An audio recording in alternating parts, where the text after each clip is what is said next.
Monday evening. This is going to be my new time slot for now, so we can see how this goes. I just really want to make sure that I'm coming live at a time that works for everybody so you can all get the incredible information that I talk about. Now, yes, I do talk about a system that helps people with insulin resistance and diabetes, and that's super important because 95 or 93% of us have some type of insulin disorder. I want to turn the camera around for a second until we're ready.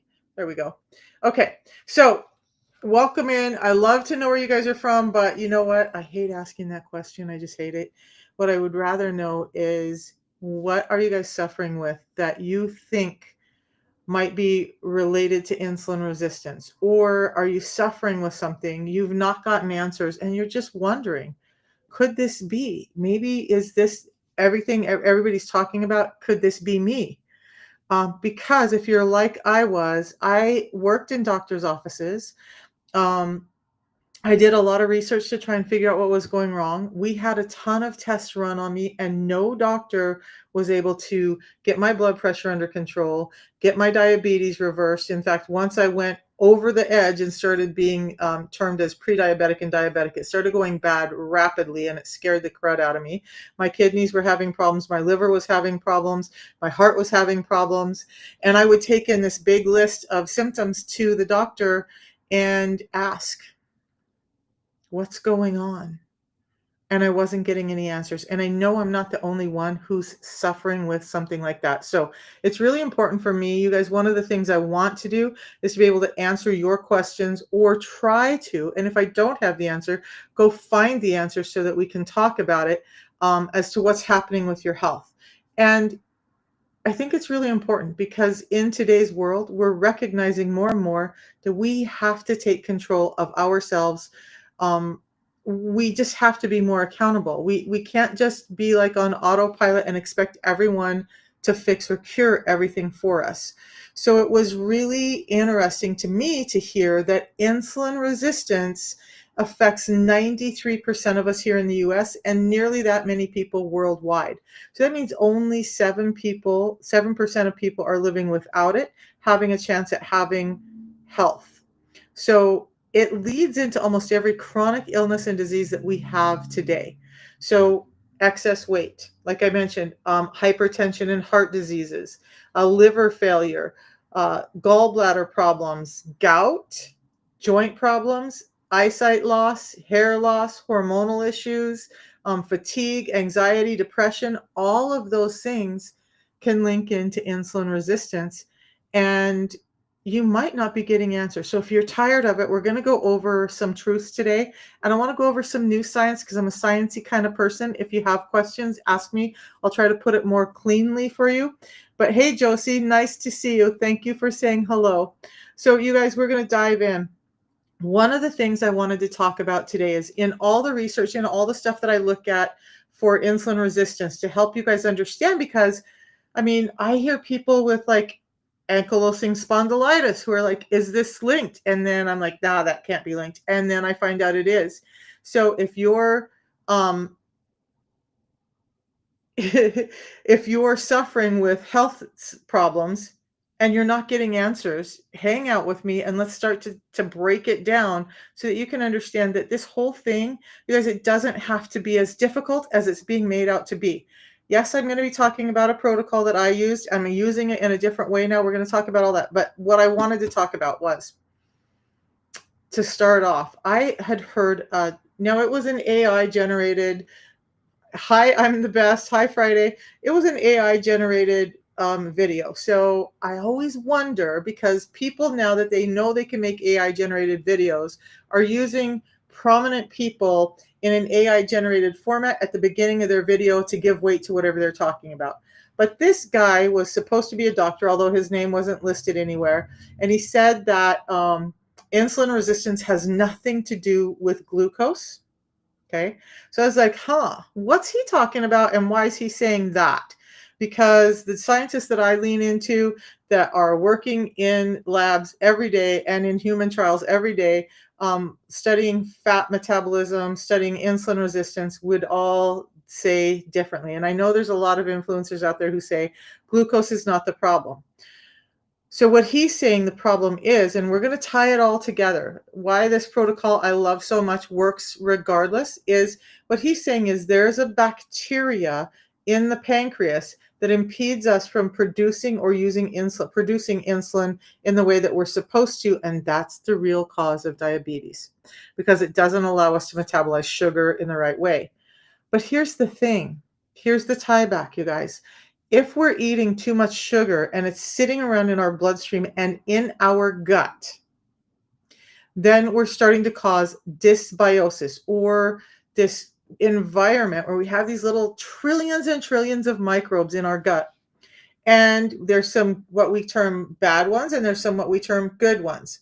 And in reality, they're supposed to be in balance. It should never be the good ones all up here and the bad ones down, and it should never be the bad ones up and the good ones down.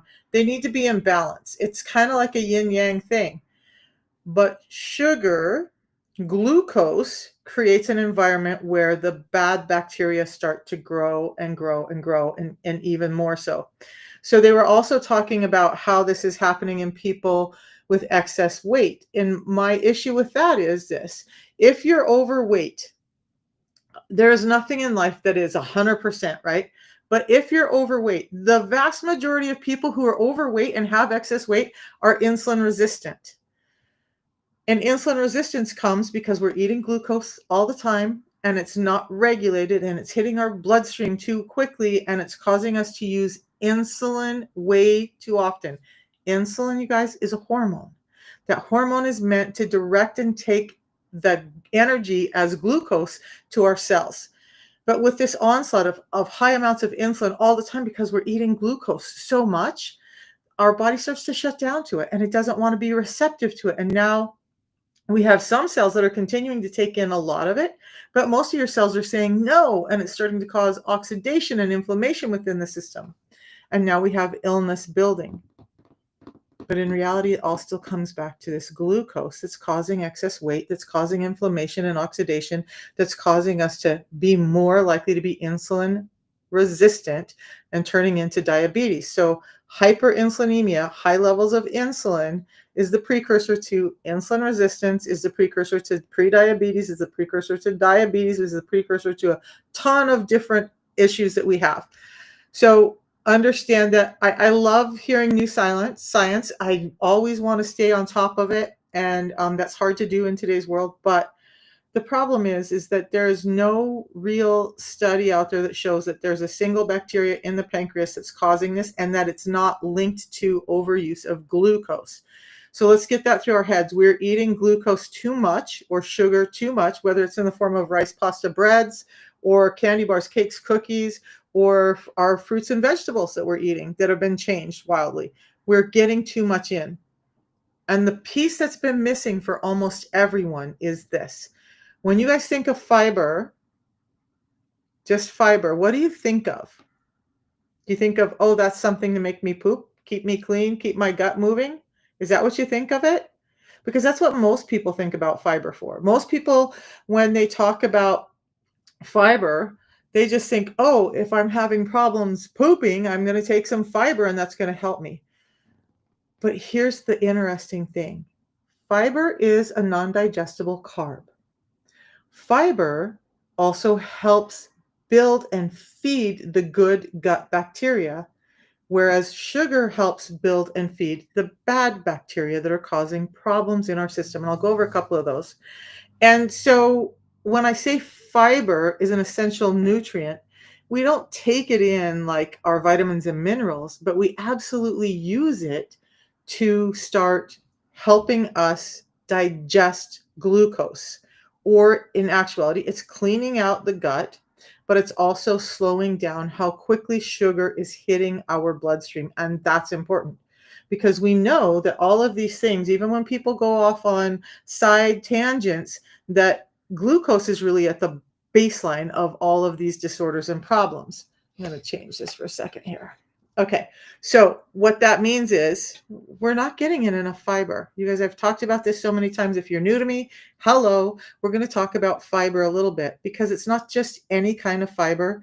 There's so much that I can say about that, but soluble fibers are important. And the things in the orange and green canister that you guys get over the counter and you're like, "Oh, this is great. I'm going to take this fiber. She said I need more fiber. We're going to take that." It's one type of fiber. More and more doctors and nutritionists are talking about the fact that we need a multitude of fibers. We need a combination of fibers that are doing the job because not every fiber does the same thing or comes from the same source. So, fiber, especially soluble fiber, helps encapsulate that glucose that you're eating. And instead of it running through your system, running right straight from your gut into your small intestine and then bam, hits your bloodstream, fiber helps slow that down so that that sugar isn't hitting your bloodstream so quickly. And that's extremely important. So, number one, and the glucose goddess talks about this a lot. Now, I talk about a protocol because it makes it easy and sustainable. But the glucose goddess talks about a veggie starter. And what she's really talking about is getting fiber in first. Fiber first. Because when you get that fiber in your gut, then as you take in glucose, it starts to slow that down so it's not hitting your bloodstream so quickly.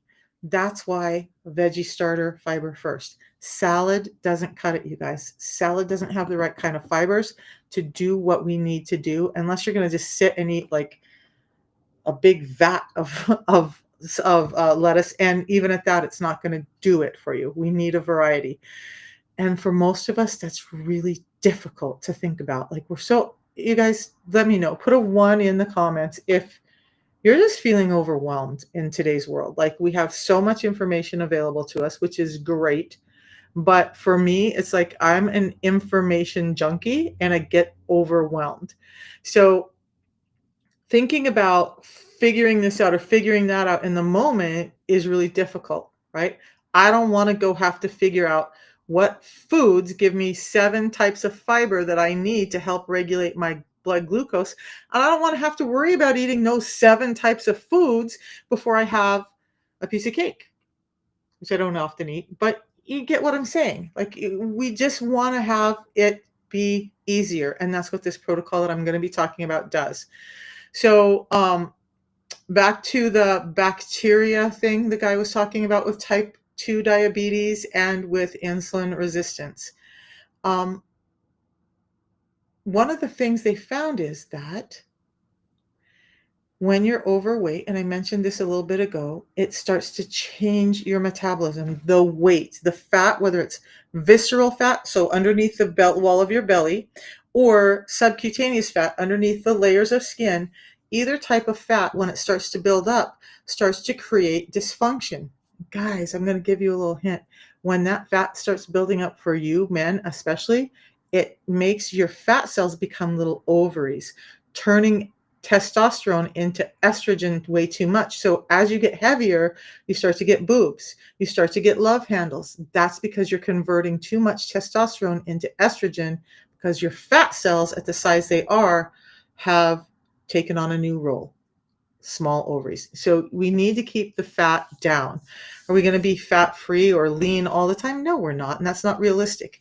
But understand that. So one other thing I wanted to talk about before we dive into the rest, I'm going to give you guys a little presentation here. We're going to talk about our our manufactured food, right? This environment that we're living in, where all of our food is not what we humans are supposed to be eating. That's the truth. Like, we might as well just grab a tablet and start eating this paper because that's what our food is doing for most of us now. And we'll go over all of that in a minute. But carnivore. Okay, you guys, I was going through a bunch of the comments on different platforms, especially on Facebook, and looking at comments, and I kept hearing carnivore is life, carnivore fixes it all, carnivore. And you know what? I know that people have gotten really great results from carnivore, but here's the one thing that they're missing. We're talking about microbiome, and they're like, you don't need fiber. But the truth is that fiber builds different bacteria in your gut, beneficial bacteria that help you with inflammation, with a number of other things that you will not get that bacteria when you're eating meat alone. Now, if you're a carnivore who's eating fruits and veggies, great. But if you're one of these people who's just like strip steak 3 times a day, yeah, you're losing a lot of gut microbiome that's really beneficial, that helps you stay in immunity, that helps you build immune cells, it helps you keep from getting colds and flus and whatnot.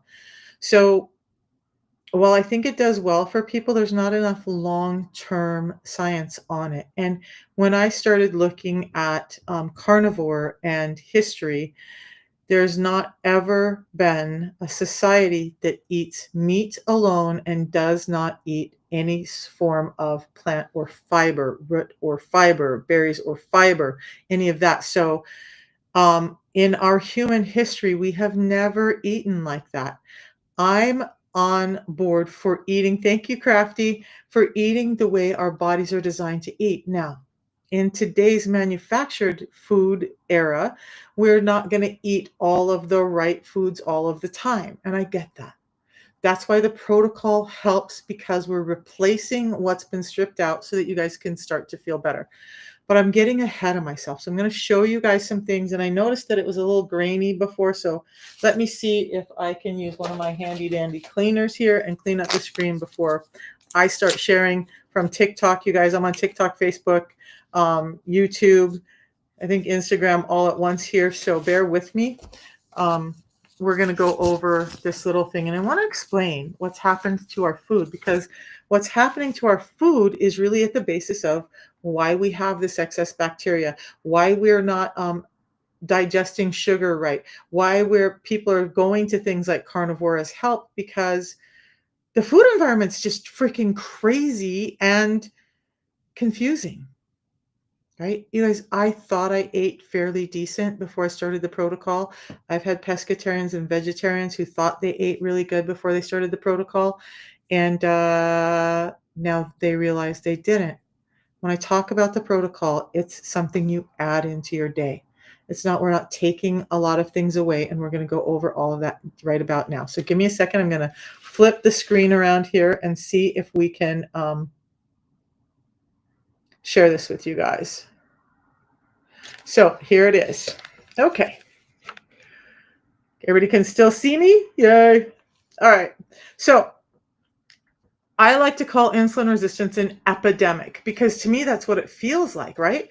Like there are so many people sick. 93% of us have it. 80% of cardiovascular deaths, which is one of the leading causes of death in the US, 80% of those cardiovascular deaths are linked to insulin resistance. Maybe it's the camera on this thing. Hang on. Is that better? That's a little better. Okay. So insulin resistance, that means only 7% of us are metabolically healthy.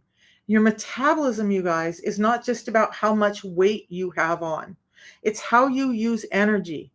Are your mitochondria, those little powerhouses in your cells, getting fed and using the energy they need? Or are they getting sick and inflamed and oxidized?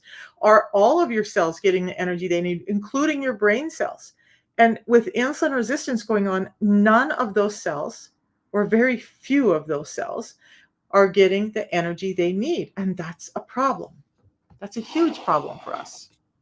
So let's move on. So only 1 in 8 American adults. And I want to talk about this too, because this study was one that was done at Tufts University in 2022. And previous to that, there was a study done in 2018 that said 88% of us had an insulin problem. In 4 years, with this mechanized, manufactured food environment we climbed from 88% to 93%. And is it your fault? Have genetics changed that much in 4 years?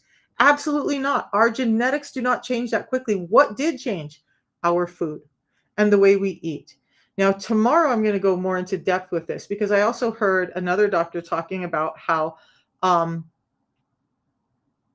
uh, artificial sweeteners hijack your hunger, and they're even though they may not increase your insulin level, they're making you hungrier all the time. So you get this feeling like, I need to eat, and so now we're snacking every 2 hours. Or what science shows is that when people think they're eating every 2 hours, they're actually eating 16 times a day.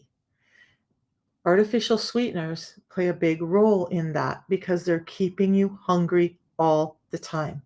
or more accurately, they're not shutting down the satiety cue in your brain to tell you to stop eating. Artificial sweeteners cause this. We'll go over it in depth tomorrow, but I want you to understand our food is so different than what it's supposed to be, and that's one of the biggest problems that we have today. So why is this? There we go. Okay. So I already mentioned cardiovascular disease. 17.9 million people die each year from cardiovascular diseases, events, and all of those deaths, or 95% of that is linked back to hypertension, and 95% of hypertension is linked back to insulin resistance. So they are the one of the biggest leading causes of death worldwide. And it's so bad that it's like I can't remember the numbers, but multiple people each day, multiple people each hour are dying from cardiovascular diseases and events. And if we link that back to the majority of those being linked to insulin resistance, and all these pills that they're being given are not helping, what's the real problem? Insulin resistance. Once they start addressing that, they feel better. In fact, we have a cardiologist. You'll find his video in my timeline within the last few days, who does the system himself and who now recommends it to every client that he has or patient that he has come through his door, because this protocol, a tea in the morning, a tea in the afternoon, and a pre-meal drink before you eat, has changed the life of his cardiology patients. He himself is using it. It's that powerful. We have cardiologists, endocrinologists, um, oncologists. We have naturopathic physicians who are all using this system to get their health better. And a lot of pharmacists are saying that this is the most impactful thing that they've seen come across their desk in about 20 years. Doesn't give you damage, doesn't give you side effects, doesn't interact with anything else you may need to be taking, but it actually builds your health from the inside out. So again, it's a tea in the morning, a tea in the afternoon, and a pre-meal drink before your biggest meal with carbs. So it looks like this. Now, admittedly, my grandson was here today. What did I have for breakfast? At about 1 o'clock, my break fast, I had French toast with peanut butter on it. Not the best choice, right? I get it. But you know what I did? I leaned into having my pre-meal drink before I ate. Yeah, Louise, check the cardiologist post. He's doing the system himself. And just check him out. I think he has a page where he talks about this a little bit himself too. But it's actually, we have a number of physicians who are doing this. And Louise, I haven't been really good about sharing it, but we do a product overview with a healthcare professional on Wednesday nights. If you want that link to listen to that talk about healthcare professionals, we have nurses, we have naturopathic physicians, we have physicians, we have diabetes educators who all used to work in that end of the field who are now doing this, and they come and talk to about it. Hey, Sweet Peach, good to see you in here. So, okay, guys. So enough of that, right? We understand that cardiovascular diseases are horrible, and people are dying every day that don't need to be, that should not be dying. And I'm going to move this. I'm going to switch this around, you guys, because I feel like over on TikTok, you're not seeing it well enough there. Does that work better for you guys to have it on the top instead of on the bottom? Let's do that. So insulin resistance, again, is maybe not. Insulin resistance is just, I'll back up a little. When you're eating too much sugar and you are eliciting insulin to deal with the sugar so often that insulin gets out of control. Your family members were not happy that you were drinking Unimate. Can you tell me why, Crafty? You have an interesting story, honey, but Unimate, the tea part of it, you guys, is a natural tea from Argentina. It has every vitamin and mineral in it, or nearly every vitamin and mineral in it that we need to sustain life. It helps your GLP-1 production up to 70% naturally. So instead of all the negative side effects and all the damaging things you're hearing about the GLP-1 drugs, the injections, and by the way, I just saw another report. Um, have them go look at the science. Have you had them sent them to the PDR? It's listed. This stuff, both of these products are listed in the prescribers digital reference. It's real. It's had a ton of science studies. Send them to unicityscience.org. A ton of studies on both products and clinical validation. And we've had studies with the Cleveland Clinic, the top heart health hospital in the world. We've had studies done with the University of Sydney, the makers of the glycemic index. We have studies with University North Las Vegas and university after university after university. We have a ton of studies on this product. And one of the top metabolic scientists in the world, Dr. Ben Bickman, who wrote the book Why We Get Sick, actually helped produce this. So Kathy, you can find it. I'll give you the link. You guys, it does cost about $5 a day. And I'm saying way more than I like. I hate when people say so much. Let's get this here. Actually, what I want is this one. Okay. If you go to that link, Kathy, that I just put in on Facebook and YouTube, you'll be able to see more information about the protocol. If you guys are on TikTok, just go to my profile and check it out there. The top link in once you open up my landing page will be there. You listen to you ask your parents as a birthday gift to me, would you come to me with Unicity office? Maybe they will listen then. And they may, but here's the thing, you guys, what I find with family, Crafty, is they're either going to listen or they're not. And unfortunately, family members listen to us less than a stranger will listen to us, right? They just don't. And you have to, or actually, I'm not going to say you have to. I hate that too.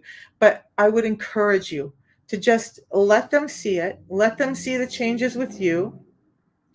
And then they're going to get curious and they're going to want to do it. My daughter, I gave her her first 6 months of the system, and then she fell off because mommy wasn't buying it for her anymore. She didn't really believe in it until she started feeling sick again. And now she does it every day. My granddaughter, who is 13, has reversed her diabetes and does this every day. My granddaughter, who is 8, drinks the tea. And actually, even though it has some stimulant in it, with her ADHD, when she drinks the tea, it's better regulated. There's stuff in the tea that helps with your brain as well. So, we've had people who had kidney failure, who have turned their kidney failure around and no longer have to be on looking at going to dialysis, people who have cleared their liver up, people who have, like me, my blood pressure was 180 over 150 every single day, every day. And now it's 110 over 74. I no longer wake up in the night with my heart beating out of my chest and me thinking I'm going to die in my sleep. I no longer feel like exhausted every time I walk up and down stairs because my heart's under stress all the time. I have inflammation is down. So much got better. We're going to tie this into the gut in just a minute. But what I want you to see is on this this slide, it's when they talk about insulin resistance. This is that we're eating glucose too much. The glucose gets into our bloodstream. Now, when people say that it's not a factor of glucose, what they're meaning is when we look at blood sugars don't have to be high before we start building insulin resistance, because why?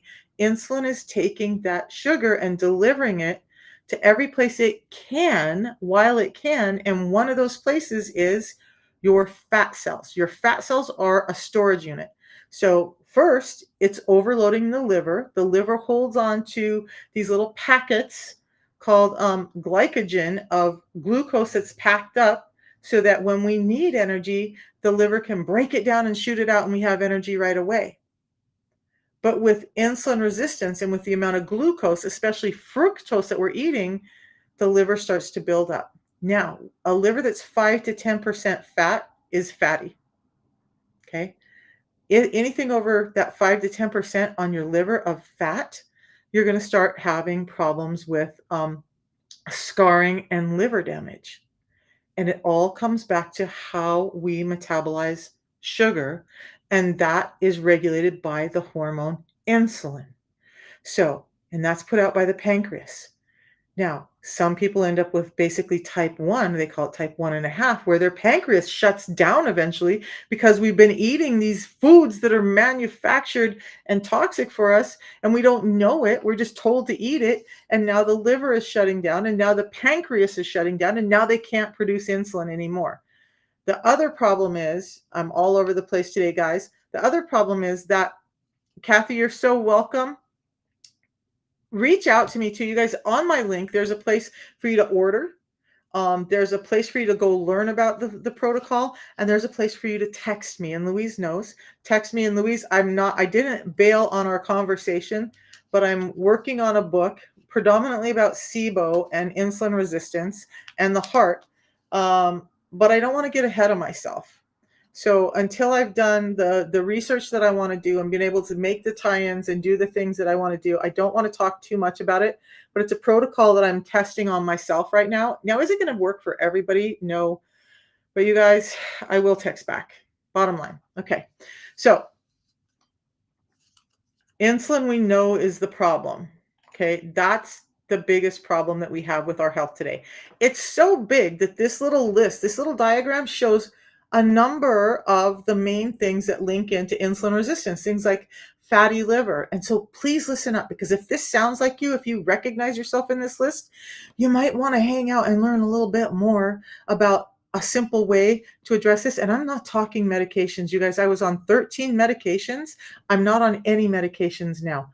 Not one, zero, zip, nilch, nada. The only thing I do is the system and a couple of other ancillary products that help my health. I do not take multivitamins. I get enough of that out of the tea and the fiber. By the way, so many vitamins and nutrients in that I don't have to take a multivitamin. I don't have to take any of that. Omega-3s, magnesium, D3, those things I take because those are just lacking in our world today. Okay. So, all right, let's go back to this list. Fatty liver. You remember me talking about the fatty liver? Insulin resistance is directly related to, and one of the biggest causes of fatty liver, this high fructose corn syrup. Fructose and fruit juices are what's causing fatty liver, and why we're seeing it in kids as young as 3 now. It used to be only alcoholics had it because they were getting so much sugar in and it was causing their liver to be fatty. But now kids who are drinking fruit juice, do you know that fruit juice, you might as well give them a glass of alcohol? Because when you're insulin resistant, people are like, oh my gosh, that's so untrue, and vitamins and minerals and all this stuff. But do you know that, number one, we're not getting the vitamins and minerals out of those foods, especially when we're made into fruit juice, that we think we're getting. And in the presence of insulin resistance, you're unable to utilize as much of those nutrients as you would like to think that you're using. So, number one, most of our foods are 40 to 70% less dense in nutrients than they were 50 to 60 years ago.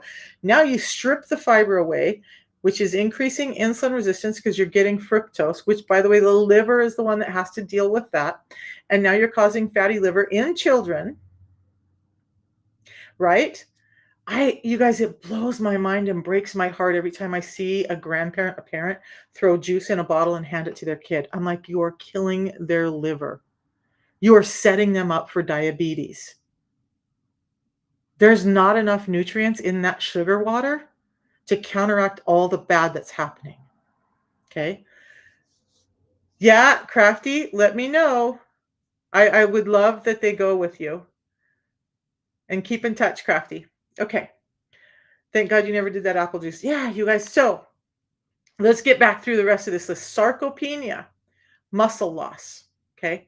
That's highly linked to insulin resistance. When you're insulin resistant, your muscle tissue can't take in the energy it needs to grow.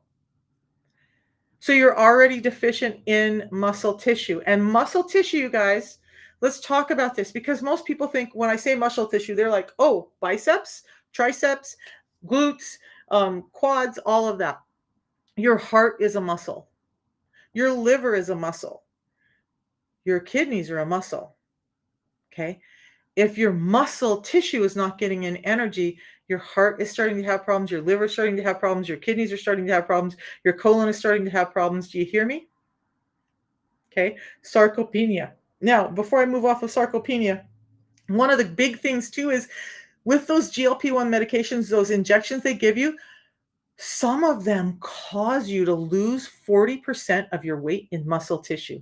So now you're overweight because you're insulin resistant. And instead of addressing the root cause, they give you this injection, which artificially raises through a different mechanism and through a different, it's not a natural hormone, that it raises your GLP-1 steadily. But at the other end of it, you're losing muscle mass. So, say a person loses 100 pounds of weight on a GLP-1 drug, many of them could lose up to 40 pounds of that in muscle tissue. But you haven't reversed your insulin resistance and you haven't understood what caused you to get there in the first place. So, you go off of it. And in 2 years, your hunger returns and all of these things return. And now you're putting on weight again. But what happens? You get back the 100 pounds you lost, but now you've gained back 100 pounds of fat and you're still deficient in that 40 pounds of muscle. And it's a negative feedback loop that I don't think anybody really wants to be on. So we've already seen studies where with those injections, people are having pancreatic failure. People are having thyroid problems. And the latest one I've been seeing the last couple of days is eyesight. People are starting to report losing their eyesight with those injections. Please be careful. You got to make your own choice, but please be careful with those. They're not tested for weight loss. They were brought in at a small dose to help with some other things like diabetes, but they were never intended to be at 300 to 400 times the dose that the human body is supposed to have, like they're giving you in these $300 to $1,300 injections that are basically killing off your organs. Just be careful with them, guys. Okay, so sarcopenia, erectile dysfunction, you guys, and PCOS. So polycystic ovarian syndrome, erectile dysfunction, fertility. This is insulin infertility. PCOS, they used to think was a genetic disease, and they thought that, it's just my genetics. There's nothing I can do. Nobody can help me. BS. Maybe you're genetically predisposed to be more susceptible to it. But what really sets off PCOS is this glucose and insulin dysregulation. And that's what's making you sick. And it goes into more things like psychiatric diseases. I was trying to say psychiatry and psychiatric. Oh my gosh. So things like anxiety, depression, ADHD, autism, Alzheimer's, and many forms of dementia are directly linked to insulin resistance. Okay. There was some studies done. I did some work a few years ago, and they said that if a woman was diabetic, not just insulin resistant, because every woman becomes insulin resistant when she becomes pregnant, but if she's diabetic, her child is more likely to be autistic when they're born. Now, I have some autism. My daughter is on the spectrum as well. I had pre-diabetes, not just insulin resistance. I had pre-diabetes when I was pregnant with her.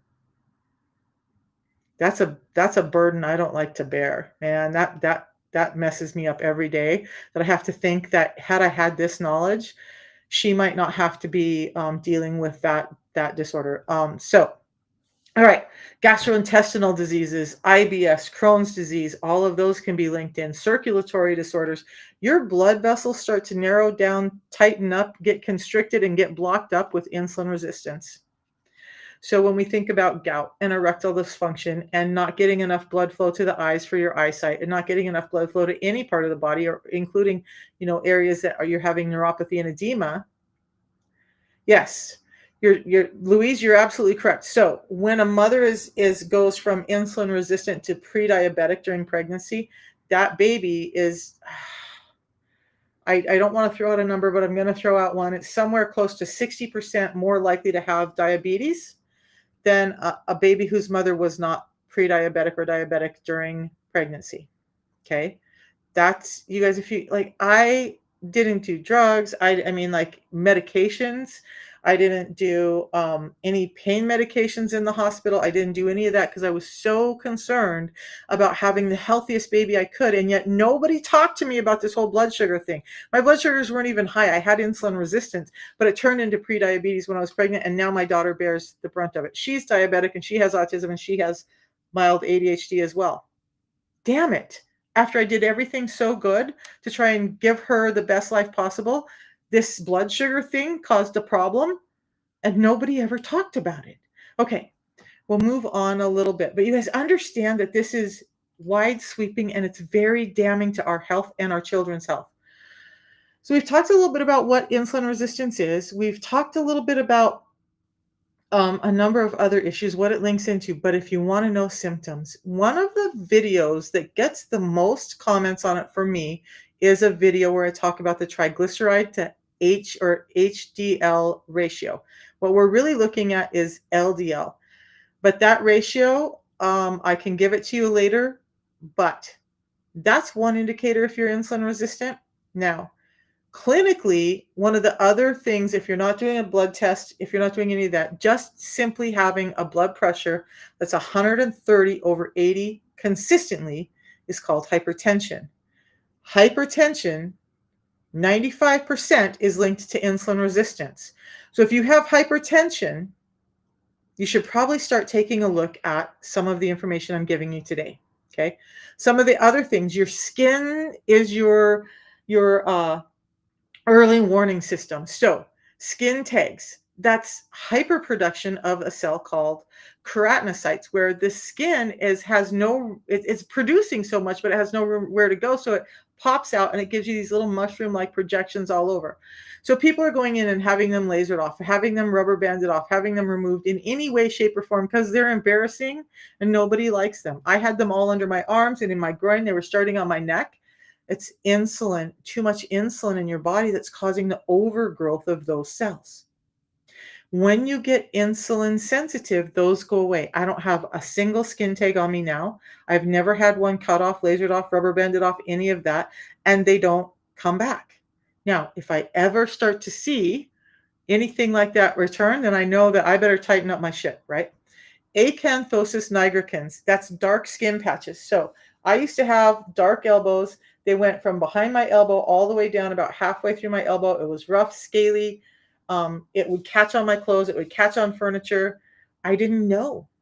I did not know that that was a symptom of insulin resistance or an early warning sign for diabetes. If you guys have those, and it could be anywhere where your skin rubs. So women, maybe it's in your bra line. Maybe it's on the back of your neck. Maybe it's around your ankles where your shoes rub. Maybe it's on your knees. Maybe it's on your elbows. Maybe it's in your groin or under your arms. Those are signs of insulin resistance. We already talked about PCOS and erectile dysfunction. Those are two of the other top 5 indicators that you're insulin resistant. So if you start stacking those and you're like, ooh, this big list, really, if you have one of those, you are almost assured that you have insulin resistance and we need to address it. And the protocol that I talk about does. But there's a couple of other ways that you can tell. And so this next list, you start stacking these together. Okay. If you've got more than one of them, let's take a look at your insulin resistance. So if your triglycerides are high, just got to go look at your cholesterol panel. You should be having one done every year. If your triglycerides are high, that's an indicator that you're insulin resistant. If your HDL is low, that's an indicator that you're insulin resistant. I'm going to drop this calculation super quick. So come back to the live stream or find the video in my I'll redo it here soon anyway. Take your triglyceride number, divide it by your HDL. What this is telling you really is the size of your LDL, because your LDL comes in 2 sizes, a buoyant A type and a not so buoyant and dense B type. And I just did a video on that the other day. But the B type gets in those little tears in your bloodstream and starts getting under the thin layer inside your blood vessels and starts creating dams. They're meant to heal them up, but in the presence of so much sugar, number one, insulin is telling us to produce more of the LDLB, which is damaging. or can be damaging. And number two, the sugar in your bloodstream is causing tears in your blood vessels. So now those dense small ones are getting in, and they're not just plugging up the hole, which is what they're meant to do. They're creating this little dam underneath, and now you have plaques in your arteries. Okay. So high triglycerides, low HDL, but I missed one. Oh, because this thing is right over top of it. So a bulging belly, that visceral fat, that fat that's underneath your belly, and it looks like you're pregnant, or maybe you just think you're just constantly bloated, and it could be both. That's visceral fat that has some mitochondria in it. The mitochondria, again, warms up and keeps those fat cells warm and functioning, and they're supposed to support your organs and cushion your organs and keep them warm. Okay. But in the presence of insulin resistance, you're packing on too much of that. Now, something that was supposed to be supportive is choking out your organs and making them fatty and damaging them.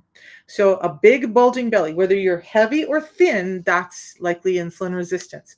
Yeah, it could be some other type of thing that's causing some other internal organ failure, but predominantly, if you're not having other issues other than what I'm listing, it's probably insulin resistance. Okay. So if you're retaining water easily, if you press on your skin and you pull your finger away, there's a little white mark there, a little white mark. If that stays, like mine goes away, okay, I'm fine. But if that stays for 10, 20, 30 seconds, you're retaining water and you need to start addressing it. So water retention is one. So if you're constantly hungry, insulin resistance messes with both leptin and ghrelin. Leptin tells you you're full, ghrelin tells you you're hungry. With insulin resistance, what happens is leptin never functions properly, so you are never feeling full. And it's overproducing ghrelin, meaning you're being told you're hungry all the time. So now you're hungry all the time. You're eating, and even when your belly is huge and distended and you know you've eaten too much, your brain doesn't say that you're full because your leptin is dysregulated because insulin resistance interfered. Okay. So it can cause chronic fatigue, anxiety, depression. You could have sleep apnea. It can cause you to not sleep at night and not be able to rest. So if you're having problems with sleep apnea, it's probably insulin resistance. Okay. So if you have body-wide aches and pains, people will call it fibromyalgia.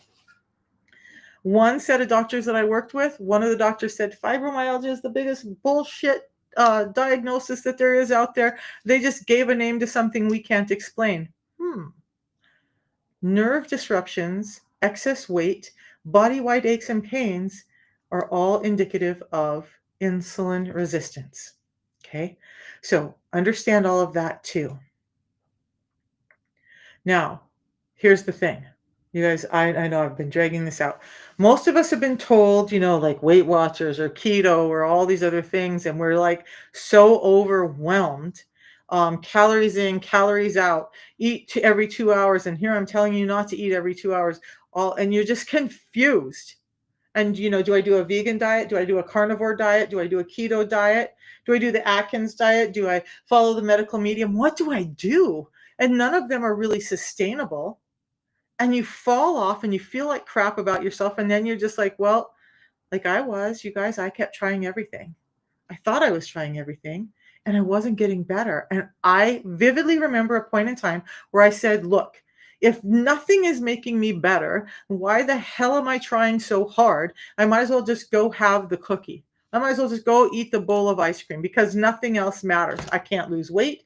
I have fatigue. I have body aches and pains. My joints are failing. My eyes are failing. My hair's falling out. All of this stuff.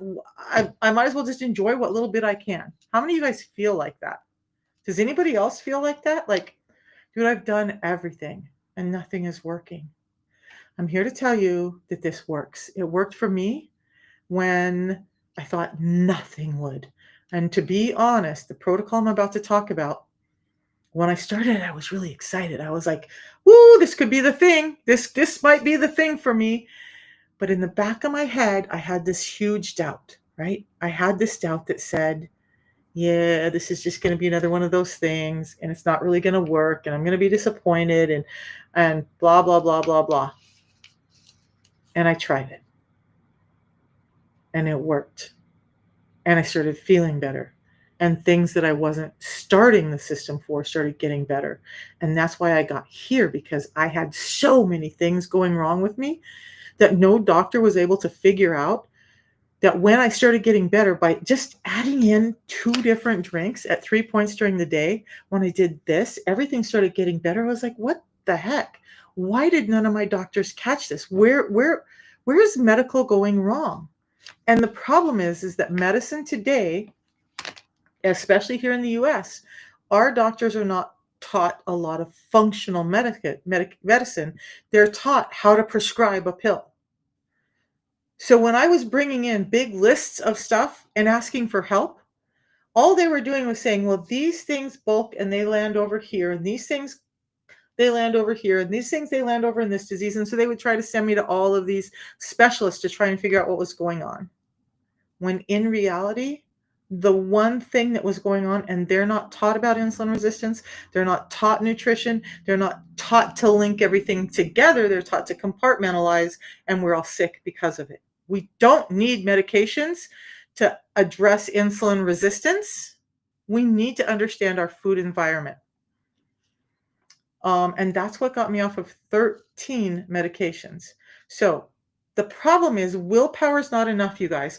Our modern food environment, our work demands, our family demands, the stress we're under, the time constraints we have, it all leads into this thing where it starts to eat up our willpower before we even get to a diet. I gotta change my food.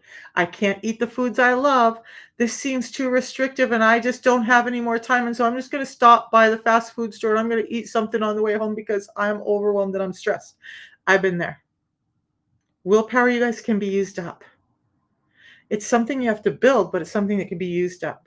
And so if you're trying to use it up because nobody's giving you real answers, you're going to fail. So how many of you guys have tried diets and just not got where you wanted to be or felt like you failed because it was too restrictive and you didn't understand everything and it was just too difficult? That's happened to most of us. So every time you leave the house, you're faced with these kinds of foods. This is our manufactured food, our toxic food that we're being given, okay? Might as well be eating cardboard boxes, really.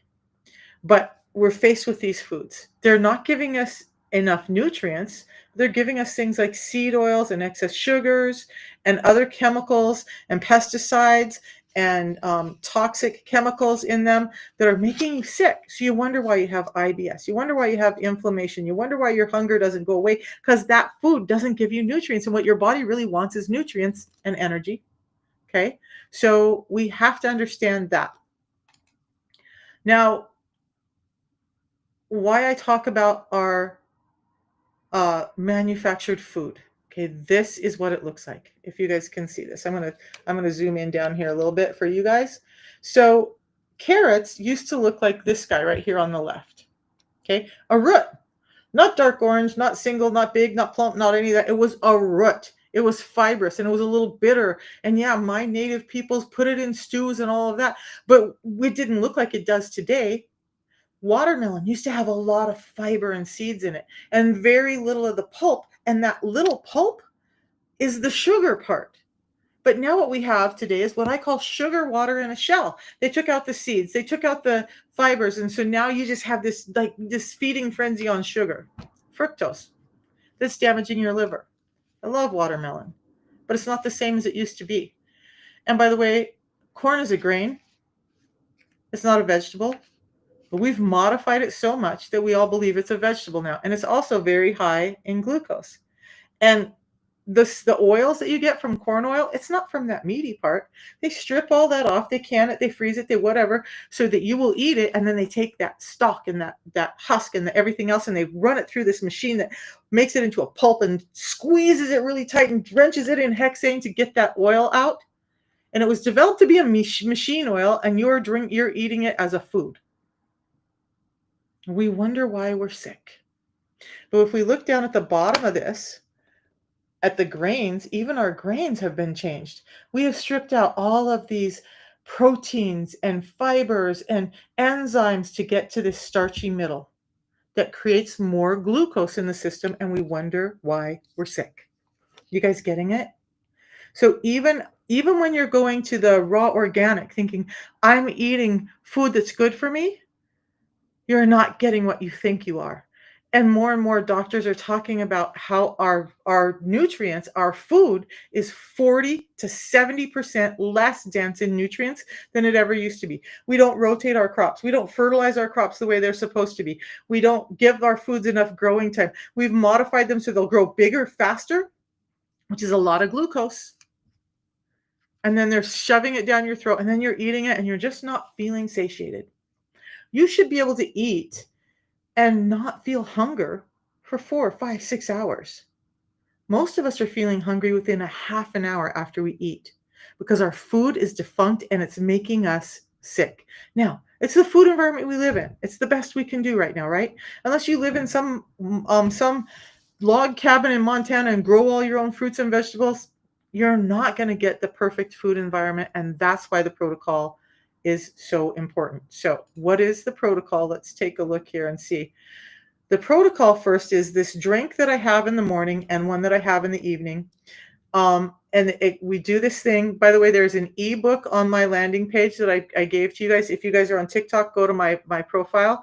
There is an ebook there. My 6 simple steps to managing insulin resistance. So it's fiber first, prioritize protein, fill with fats, control your carbs, watch the clock, and move your body. The book will detail all of that. I'm not going to have time to get into that today, but those 6 steps improve obesity. They make you more insulin sensitive.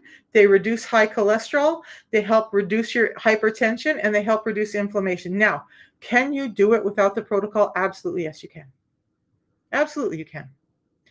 But you're going to have to know what fibers to eat. And you're going to have to make sure you eat those fibers before you have anything. You know what? Do I want to have to go find fruits and vegetables every time I want to go have an ice cream with my grandson? Or do I want to just say, hey, I'm going to dump this in some water, drink it, and then I can have my ice cream? I'd rather do this. Okay. I strive to eat a lot of fruits and vegetables at home. I talked about my breakfast, but what my dinner was I made some Thai coconut chicken with sweet potato, with carrots, with peas, with green onions, with ginger in it, and yummy, right? So lots of vegetables in there, some of them more high glycemic than others, but I try to eat a well-rounded diet. But I eat the foods I love, you guys, and my taste buds have changed as I've gotten off the sugar roller coaster. Those 6 simple steps will help you. The protocol looks like this.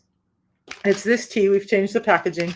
The Unimate that I have once in the morning and once in the afternoon. But really what I do is I mix mine up in a 40-ounce mug and sip on it all day. This gives me mental clarity. It gives me energy.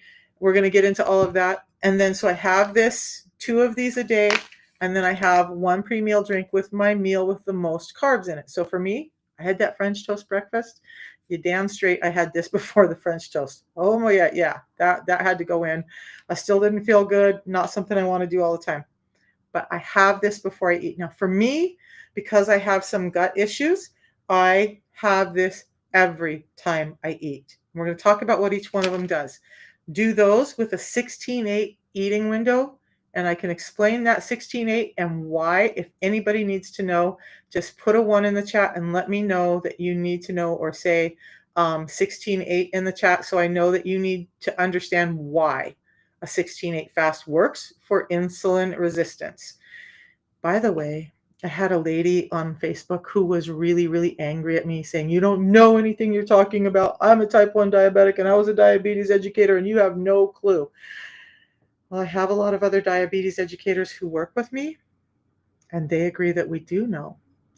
And I have a number of type 1 diabetics who also use the system and have been able to reduce the load of their insulin by doing this protocol. Right, Louise? It was so bad. And I never answer in spite or in haste, or like I try to give really nice, compassionate answers because I believe that. She ended up blocking me because she was so triggered that my opinion was different than hers. And I just pointed out that science has changed since because she was 77. Science has changed since the diabetes educators were given their information, which was actually making diabetes worse.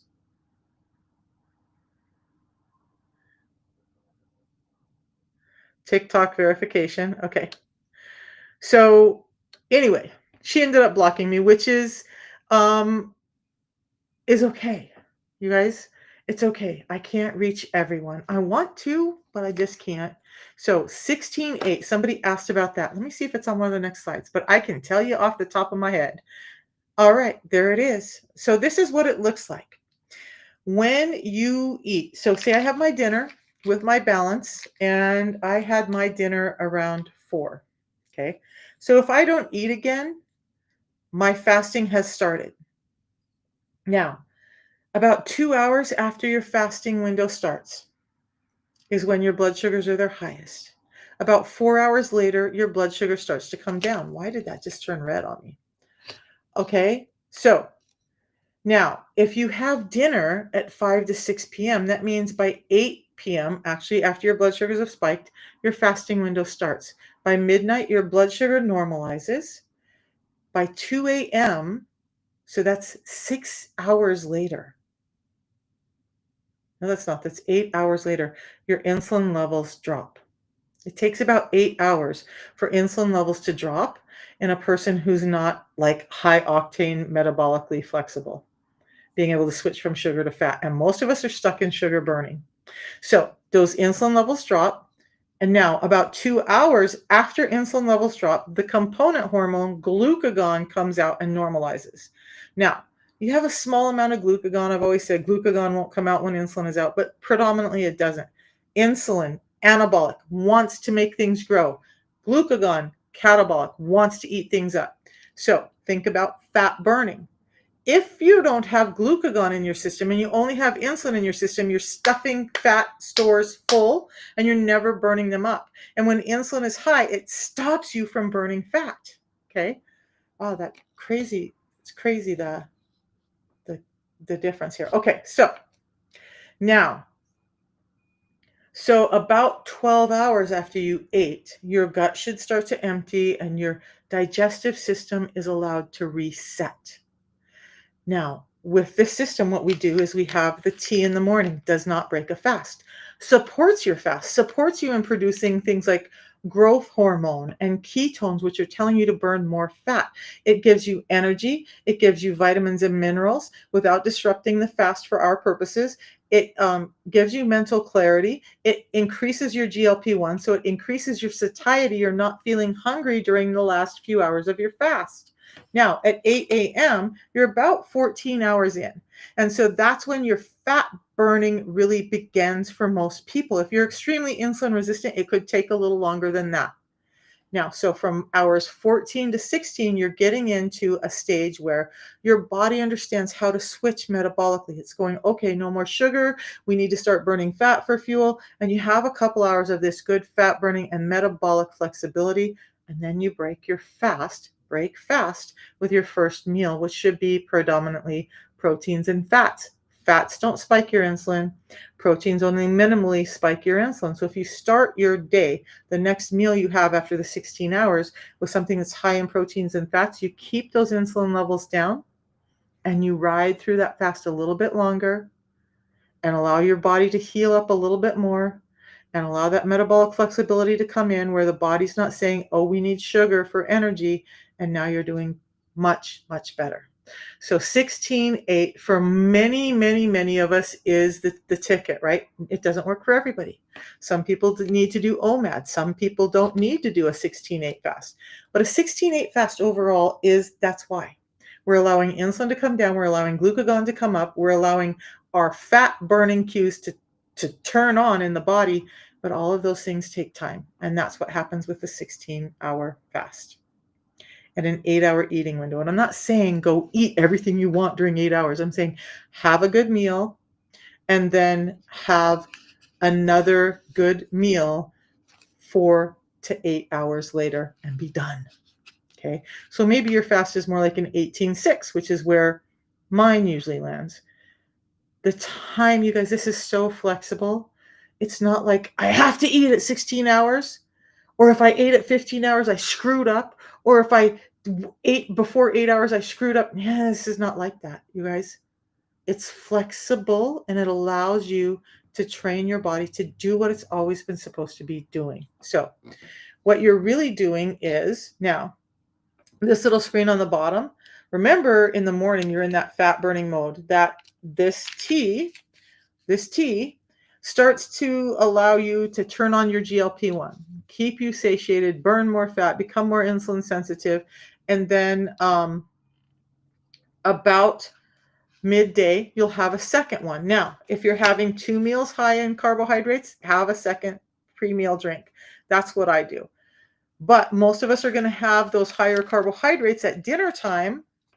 And so that's when you'll have it, right? So for the average person, it's a tea in the morning, a tea in the afternoon, whenever you need it. So the tea you drink first thing in the morning. The second tea, my energy's starting to dip. My mental clarity's starting to go. I don't have enough energy to make it through the day. I'm starting to have hunger.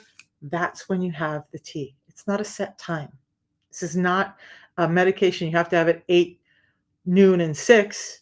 This is you use it when your body needs it. And then before you eat, have this. Now, we're going to go over what each one of those does. And hopefully this will give you some more help. But again, it's flexible. You guys, I've had right now, because I'm fixing, and Louise, we're going to talk about this, but I'm fixing my gut health and my gut microbiome. So I'm having fiber 3 times a day. I'm having 2 of these, and I'm having one that we call live fiber once a day. But I'm having this 3 times a day because I want to feed the good gut microbiome, and I want to slow down any sugars that I'm eating. But it's a food, it's not a prescription, so you can have it multiple times a day. ADHD. Sit me down in front of a speaker. As interested as I am, if I'm sitting still and having to focus, I will fall asleep. I've had 5 to 6 of the tea in a day, and been fine. Fermented, kitchen, etc. So, Louise, clarify your question for me. So, yeah, you want to, with gut bacteria, you want to slow down on fermentable carbohydrates. And guess what? It's going to be breads. Okay. And a number of those things. And I'm going to include all of that information in the book I'm writing.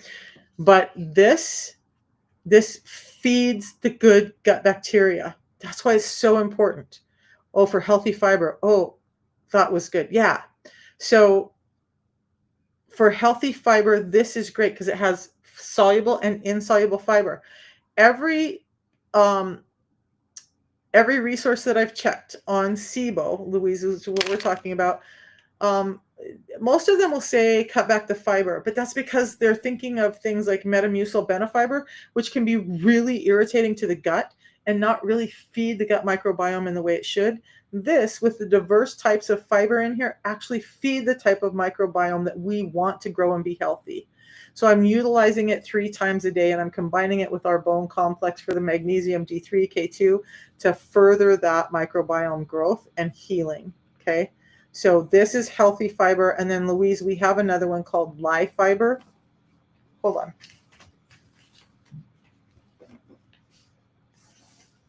This is our live fiber. I'm off topic, but this is our live fiber. And Louise, I use it because this is what I use when I eat to keep my blood glucose down. This has like 28 natural fibers and plant substances in it that are going to help my gut heal. So I have this 1 time a day, and I have this 2 times a day, and we'll have a discussion about that. But I don't want to confuse everybody else. The protocol: 2 tea, 1 fiber a day. That's it. That's what reversed my diabetes, my blood pressure, and has been doing it for many people around the world. So, but it's flexible, you guys. That was the key with this slide. It's flexible. This is not a strict thing. Now, why I love the tea, it goes through a 5-step process, and this is critical, you guys. When you look at teas and coffees and stuff out there, and everybody's like, oh, you can have this, you can have that. Well, they're not cleaned. So number one, I didn't know this, but you can get a herbal that looks, tastes, and feels like yerba mate, does not have the benefits. And many companies are being duped by farmers sending them this look-alike herb. We test the herb before it comes in.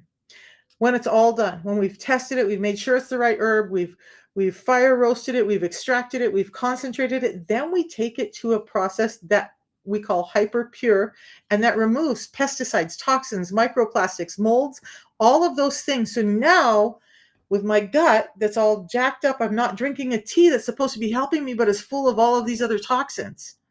This is devoid of those toxins because we make sure that it is. We're one of the only companies in the world that does this. And that's what's so important about this. I know there's tons of other yerba mate products out there. They don't have the potency, 375 times as potent as the average yerba mate tea, 30 times more potent than the leading yerba mate tea. Increases your GLP-1. This yerba mate tea increases your GLP-1 by 70% naturally, giving you that satiety, giving you that insulin sensitivity, giving you that blood sugar control. So now your weight loss, your mental clarity is all on point. So that's one big thing with our tea that I absolutely, absolutely love. Okay. But look, here's the tea.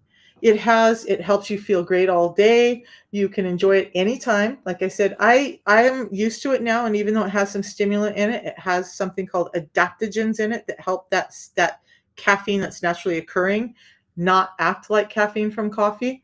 So I don't get crashes. It's non-addictive. It suppresses my hunger and cravings by allowing me to use stored fat for fuel. So when I'm in that fasting window, what it's really doing is it's giving me energy by nutritional support by that GLP-1 increase, and it's shutting down my hunger. It's allowing me to stay in that fast without thinking about food so I can burn fat. And then it doesn't become about calories in, calories out. I'd love to do a talk on that later this week too, but it helps boost your mood and physical performance. Look, 10 to 15% increase in physical performance. I'm an ex-world champion athlete. Had I had this, my 275-pound bench could have been over 300 pounds. My 405-pound squat could have been more like 450 pounds. My 405-pound my deadlift was higher than that. I had a pretty big deadlift. 475 could have been well over 500 pounds. 10 to 15% increase. Wish I would have known about this when I was an athlete without damaging my body, with giving it the nutrients it needs. But so the physical performance, right? I noticed that I can do workouts easier with this and get to a sweating point without feeling fatigued than with anything else. And I don't do bang energy or anything like that because it's hard for your heart. Got to protect my heart. But it boosts your mood was the other part. We did a short study and we gave this tea to a small group of people for 30 days who had never had it before. We tested some things. We gave them some questionnaires.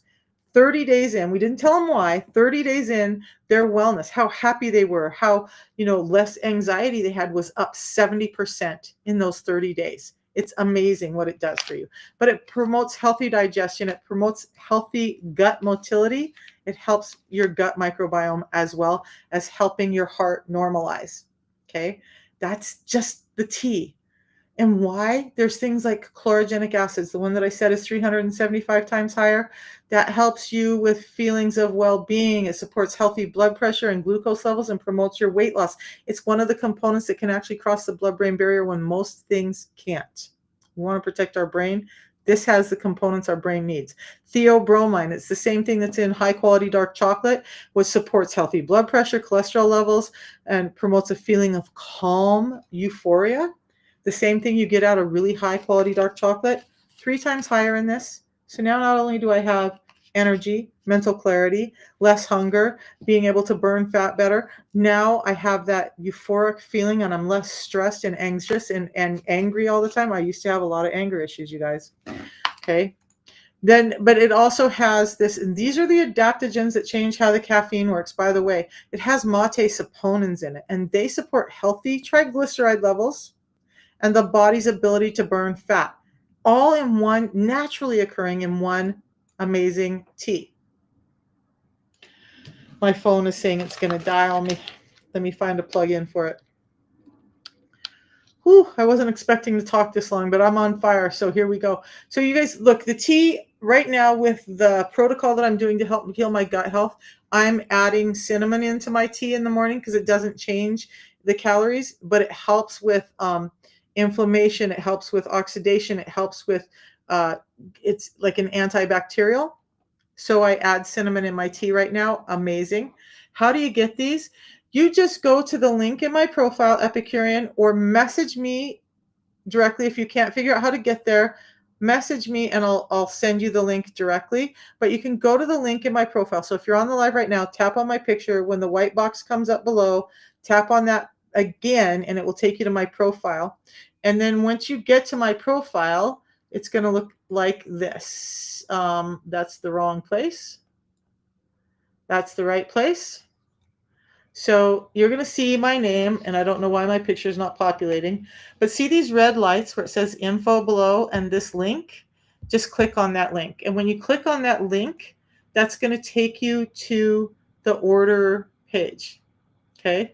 You click on this top link, and it's going to take you to a little landing page I've given you that explains what the protocol is, a little short 2-minute video that tells you all the information you need is here. And then at the bottom, you can decide. If you just want to talk to me because you need more information, I'm up for that. If you're ready to order, click on that one. Either way, there you go. Okay. So that's how you order it. And it costs about $5 a day. All of that's laid out in that page that I just showed you. So the tea. Now we're going to talk about the pre-meal drink. The pre-meal drink actually has 4 patented blends in it. There's heart healthy blends in it. There's soluble fiber blends. There's the insoluble fibers. And then there's a vitamin complex that's specifically designed to support your metabolism. So between the high amounts of vitamins I get in this and the specifically designed vitamins and minerals in this, I don't take any vitamins and minerals, and when I've had naturopathic physicians test me, I'm good. Okay, I don't need more, with the exception of the few I talked about, D3, omega-3s. We all need more omega-3s. By the way, we all need more omega-3s. That would be a good adjunct to this, and we have an amazing omega-3 as well that doesn't give you the fishy smell, breath, or burp taste, but it really supports that omega-3 balance that we need. And I can talk about that another day. But there's 4 patented blends in here. So what happens is with this balance, when you normally eat, this is what's happening to your glucose. So your glucose is going to spike when you eat foods that are high in carbohydrates, low in fiber. But what happens is that insulin then delivers that out as quickly as it can to whatever cells will take it. And then you experience a glucose crash, right? So your glucose may go down to like 60. You're feeling tired. You're feeling cold. Maybe you get goosebumps. Maybe you just want to lay down. I say, suck your thumb and curl up with a blanket. That's an indication that you're highly metabolically dysregulated. If you're experiencing that, you already have an insulin problem and we need to get it under control. What the fiber does is slows that crash down. This slows down a glucose spike by up to 43%. So this top one, if you're eating normally without getting in the veggie starter or this pre-meal drink, your glucose is going high. Now remember, insulin has to deliver the glucose. So as much glucose as you get out, you're getting insulin.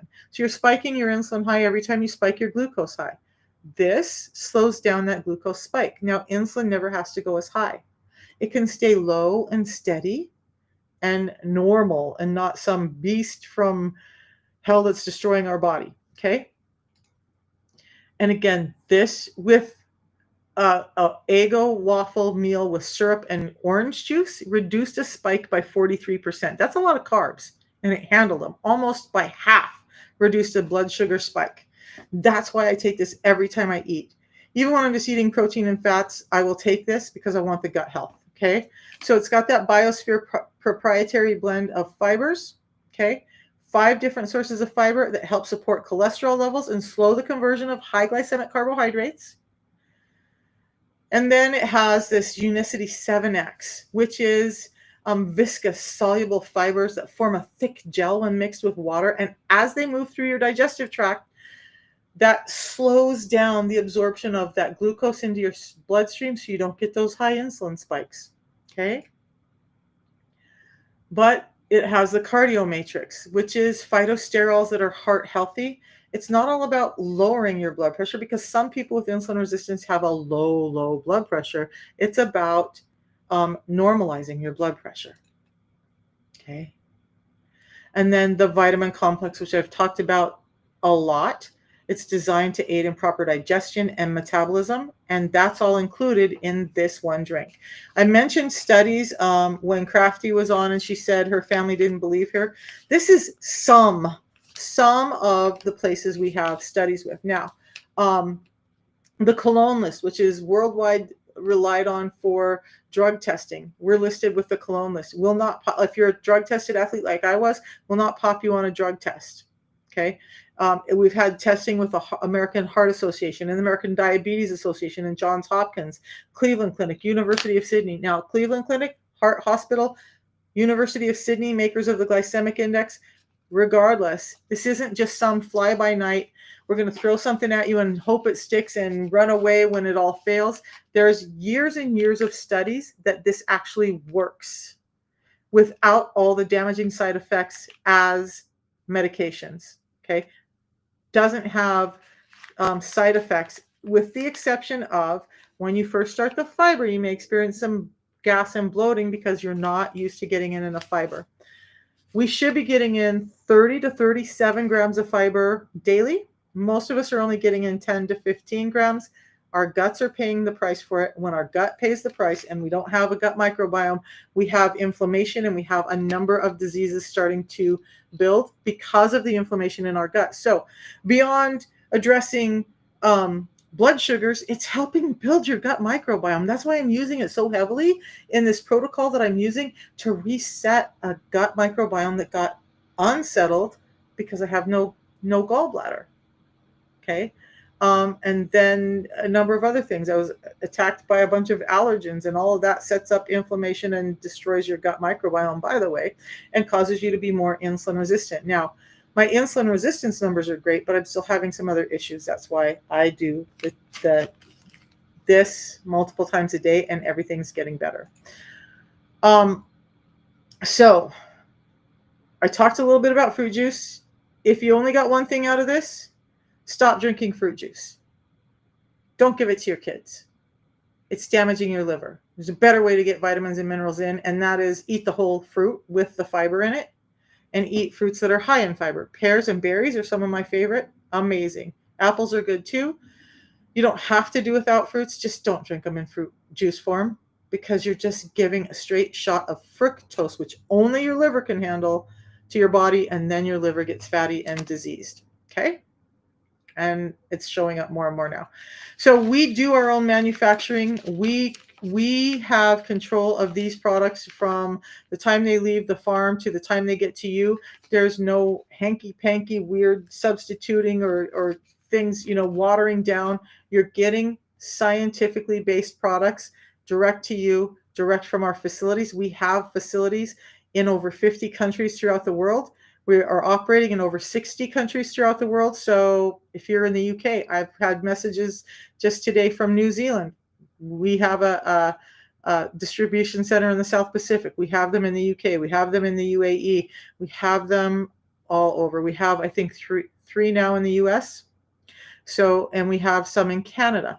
So wherever you are in the world, you're not waiting on it from the US. You're getting it from a distribution center near you. And when you use my link, by the way, it's IP address assigned, so, or recognized, so it will give you the right website for whatever country you're in. And then the WhatsApp number that's on my profile, you guys can contact me. Just know if I'm sleeping, my phone will be off, and if you text me in the middle of the night, it's okay. I'll just answer you the next day. Okay. So we have a lot of, oh, by the way, this has a 90-day money-back guarantee. How many of you guys have even looked at those medications, those injections, or I was on metformin for a while, any statin drugs, any thiazide diuretics? How many of you have gotten a guarantee that if they didn't change your labs in 90 days, you would get your money back? How many of you have been to a doctor that said, if I give you these recommendations and you follow them and you don't see good change in 90 days, I'll refund you your money? We do, because we know that it works. And in 90 days, give it 90 days. It's a natural system that will change your life, but you got to give it 90 days. And everybody's body reacts differently. Louise is having some other issues, and her body's reacting differently. I didn't lose weight for 6 weeks, and then the weight started coming off. Okay. But I did notice a improvement in my blood pressure, an improvement in my mental clarity, an improvement in my energy, an improvement in my sleep, and my swelling started to go away in that first month. Those are all indicators that you're getting better. Please stop putting the whole of your health on your weight. Okay? Don't make weight the indicator of your health. Your weight will come off as your body heals. This is not a weight loss program, it's an insulin resistance program, and weight loss is a side effect of getting healthier. Okay, so if you're looking at ordering, Kathy, if you're still here, anybody else, it's easy. You use the link that's in my profile or the link that I dropped in on Facebook, YouTube. Use that link and it will get you to the proper place. You're going to get the 90-day money back guarantee when you use my link. But guess what? If you go buy it from somebody else and then you want to come talk to me about all your health issues, I coach the people who trust me enough to purchase from me. If you trusted somebody else to purchase from them, please ask your questions to them because I have to devote my time to the people who've trusted me. Okay. I've been dealing with that a lot the last few days and I want to give help and I do give as much help as I can, but I can't spend all day, every day on people who are purchasing from someone else. Now, Amazon, eBay, Walmart, there are no authorized sellers out there. So if you're buying from them, you're paying a higher price for the product. You're not getting the guarantees and you're not getting my coaching. I can't tell you how many people have said, I ordered it, I never heard from you. Well, you ordered it from Amazon. You paid $100 more for it than you needed to. And I have no idea. Okay. Honor me, honor you. If you want my coaching, if you want that, then just order from me and I will be here for you. Okay. So now though, when you refer, so there's 3 money back guarantees. Let's go back to that. So not 3 money back. You get the 90-day money back guarantee. When you use my link, you are getting the best price you can purchase it for. You're getting the same price as I get.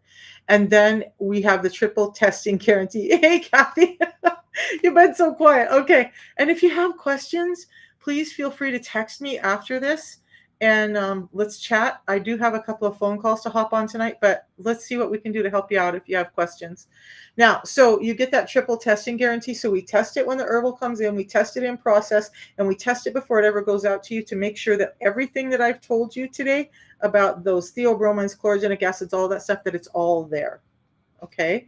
So you get that assurity. You don't get that with a lot of other people. And the 90-day money back guarantee, you guys, 90 days is nothing. And if at the worst, what you've done is built your gut microbiome and helped your health. And then if you decide it's still not for you, you get your money back anyway. So what the heck? That's where I was when I started. I was like, I'm excited. I get really excited. I'm excited this is going to work. But at the same time, my brain was like, oh, this is going to be another one of those scammy things. It's not going to work. But what the hell? They have a 90-day money back guarantee. I'll get my money back. So I'm going to try it. And guess what? 4 years. 4 years.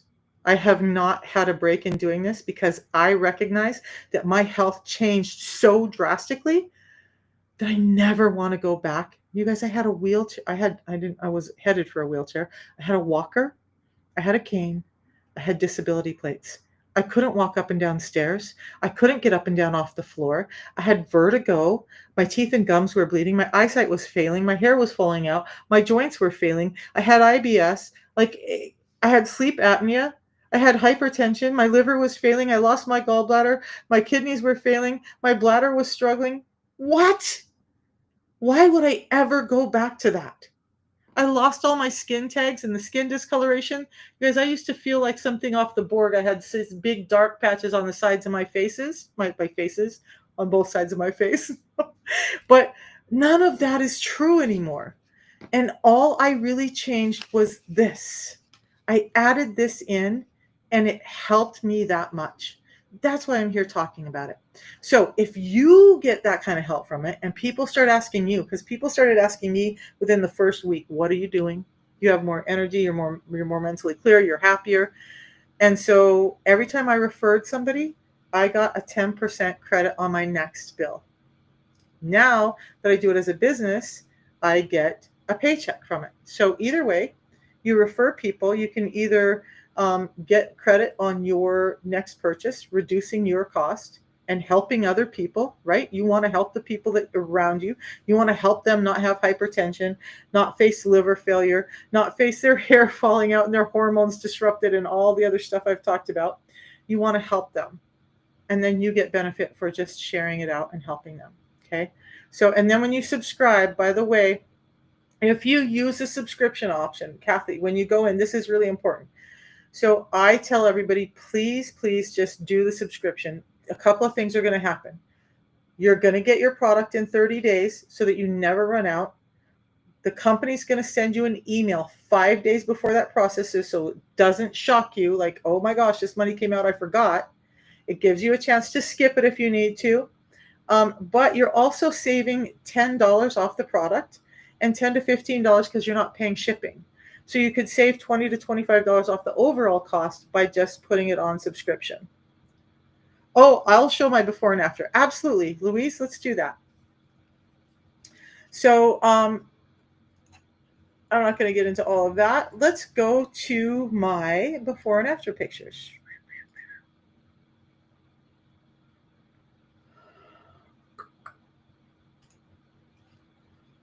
So this is me. You guys, this was me, and this is a partial list of what I was struggling with. Okay.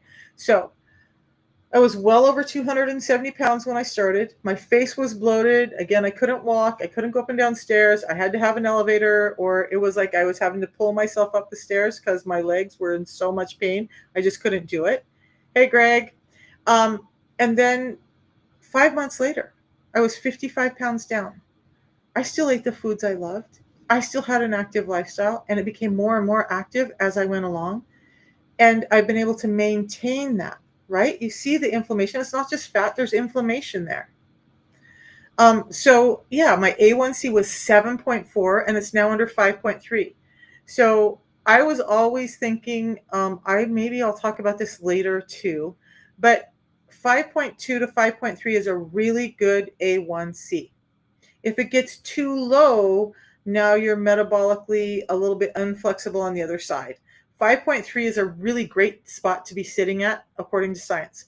I lost 55 pounds. I lost my hypertension. I lost my hyperlipidemia, my sleep apnea, my heartburn, my chronic fatigue, chronic pain, arthritis, muscle cramps, skin tags, the skin discoloration, brain fog, depression, sleep apnea is on there already, mental health, PCOS, you guys, all of it, Hashimoto's, all of it got better or reversed when I started the system. But I'm going to show you a couple of other people. Louise, I need to get pictures of you. This is Alexis, beautiful young mother, did not have diabetes, was starting to experience some problems with weight and some symptoms of insulin resistance, had a family history of type 2 diabetes, lost some family members, did not want to leave her children early. And so she started the system. She went from a size 14 down to a size 6, but she improved her gut, reduced her anxiety, got her life back, and now is confident that she's not going to leave her family early like what happened to her. Now, this lovely lady had met in menopause. She's not much younger than me. Lost 43 pounds, got rid of her diverticulitis or managed her diverticulitis. Her kidney issues are cleared up. Her depression, anxiety, and joint pain have all gone away. But look at that belly. When I talk about insulin belly, this is what I'm talking about. That bloating, that distension, that's visceral fat. That's all gone for her now. And this, and you guys, no strenuous exercise, no meal replacements, no pills, no any of that. 2 drinks that she added to her day at 3 points. That's it. Okay. And then this one, Christy is a trooper. Like, I met Christy when I was training to be a world champion athlete. I met Christy back in that day, right? She was a trainer and she was an IFBB pro, okay? Off season in this other picture, you can barely see it on the left-hand side, but you'll see her face is swollen. You don't see much muscle definition. You can see she looks fuller.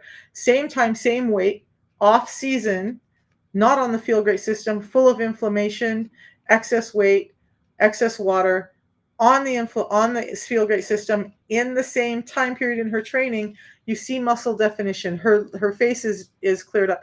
But look, the other thing was nobody knew. not even me, knew that she had diabetes type 2 and that her doctor had told her if she didn't get it under control, she wouldn't be with us in 6 months. She had IBS, inflammation, and low energy. All of that cleared up and she was healthy. Would you not agree? She's doing the whole meal prep, broccoli, rice, cauliflower, all the stuff. She's doing all of that and still suffering. The Feel Great system changed it all. My buddy Jason, my lovely buddy Jason, he's now lost over, I think, over 200 pounds. His A1C was 13.3. It's now down under 5.8. He's lost over 200 pounds now. His hypertension is gone, his hyperlipidemia, sleep apnea, chronic fatigue, chronic pain. He was losing his eyesight. He's not on any meds now either. This changed his life. He fought with his doctors because doctors wanted to have him do gastric surgery. They wanted to put him on the injections. They wanted to do all the stuff that he knew was going to be damaging to his body, and he refused. He found me. We had some discussions. He started the system, and he's never looked back. Okay. Cindy has lost, as a woman in menopause, has lost over 160 pounds now. She's reversed her hypertension, her hyperlipidemia, her inflammation, brain fog, and neuropathy. She had a husband who was type 2 diabetic, and he's reversed his type 2 diabetes and got rid of his bulging belly, although he's thin, all on the system. They do it together. Loving wife gets her husband on the system to save his life. Because why does she want to live longer if he's not going to be around, right? But I want you to notice this, okay? Her A1C was only 5.9, meaning pre-diabetic, right? Extremely obese. She's now lost over 160 pounds. Karen, her A1C was 11.5. She was swollen, she was overweight, but not extremely obese. Now she's lost over 50 pounds now. She's lost a ton of inches. Her sleep apnea is gone. Her heartburn is gone. Her chronic fatigue is gone. Her brain fog, her mental health is back. Why does it look different for her than Cindy? They both got better. Okay. We'll talk about this maybe later this week. Fat cells make a difference. It's not about calorie counting. It's not about calories in, calories out. It's about how your body metabolizes and some genetics and how your fat cells put on fat. And we'll get into that in another discussion. But it worked for both of them. And both of them have an A1C that's under 6 now, and both of them are no longer pre-diabetic. Steffi, when I met Steffi, she did not look obese to me. She was tall, thin, South American, beautiful, vibrant, full of energy. She ended up losing 40 pounds, and she never talked to anybody about it, but she was struggling because she hated her body because of the extra weight. She went from a size 14 to a size 6. She has what she calls a 4-pack now. She doesn't do sit-ups. She doesn't do any of that. Her belly fat's gone. Her heartburn is gone. Her ADHD is improved. ADHD from diabetes? Yeah, you guys, when your brain doesn't function because it becomes insulin resistant at the same time as your body, ADHD is one of the side effects. Okay, or worsened. So Dia, she's up in Idaho. She had ovarian cancer. She had a lot of things going on, extremely obese, miserable. Her husband was obese. Her son was obese, type 1 diabetic. She started the system. Her prognosis for ever having cancer back looks better. Her gut's clear. Okay. She's lost over 50 pounds. She's improved her gut health. She's reduced her pain. She's got her husband reversed from type 2 diabetes. She's got her son well managed on his type 1 diabetes, not very often. So he was having fast acting or rescue insulin several times a week, and his insulin load for his long acting insulin is now about 40% of what it was before the system, and he rarely ever has a day where he has to have the fast acting insulin. Type 1 diabetic. Remember when I said the type 1 lady said, "You don't know what you're talking about, you're so full of bullshit"? This kid lost over 35 pounds. He has better moods. He's not bullied at school. He's not insecure at school. He has better mental clarity. When I asked him how hard was this, he said it was the easiest thing I've done. So kids can do it. Older adults can do it. Type 1, type 2. You guys, it's amazing. This is my neuropathy and edema. I don't know if you can see this. Before the system, every day when I got up, within about an hour, my feet would swell up to just be like you couldn't see. I'm a very veiny person. You can see my veins everywhere. You couldn't see them in my feet within about an hour of me getting up. I had to buy diabetic foot socks. I had to buy shoes that were elastic or a size bigger than normal because my feet were so swollen and in pain. It was hard to walk, much less the knee and hip pain that I had. But 1 year on the system, I was on a long, long flight. Flew from Spokane, Washington, all the way to Thailand, and long stops. I don't know, 20 something hours in airports and on planes. I got home, I pulled my shoes off, and I was like, oh my God. In any trip like this in the past, my feet would have been so swollen, it would have been dangerous. Not even an ounce of swelling in my feet. You could see all of the veins. And now my feet are like that every day because that's one of the things I look at every day. I look at my feet at the end of the day. If I ever start to see swelling come up again, then I know I got to tighten up my ship, right? But as long as that swelling stays away, that's one of the indicators that I look at to know that I'm staying healthy.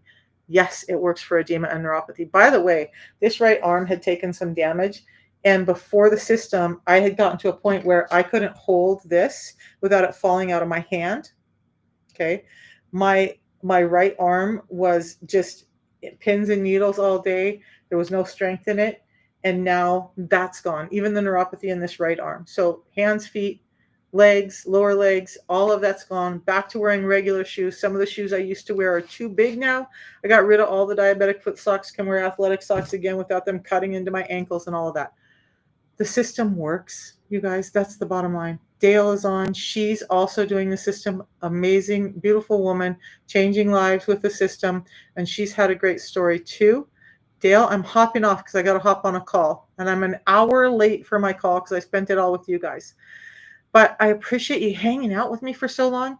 Please use my number. Please use the link. Get a hold of me. Even if you're like, I don't know if I believe this girl, woman, old lady, whatever you want to call me, and you just need to talk and see how does this fit in for you.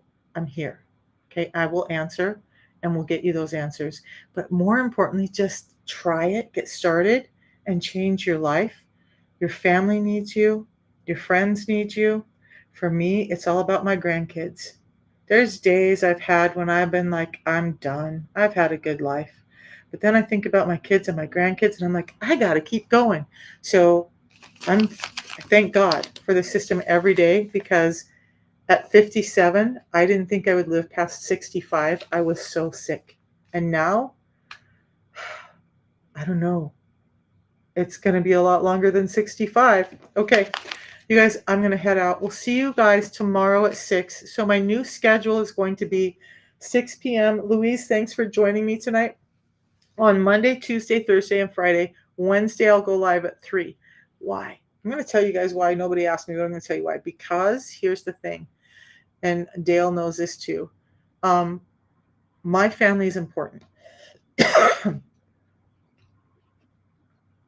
I'm doing a business, but every Wednesday night, I have family night with my family and with an amazing little 8-year-old grandson, and I will not budge on that time. So with that, the amazing thing with this business is that I get the freedom to do that, right? I had my grandson until about 3 o'clock today.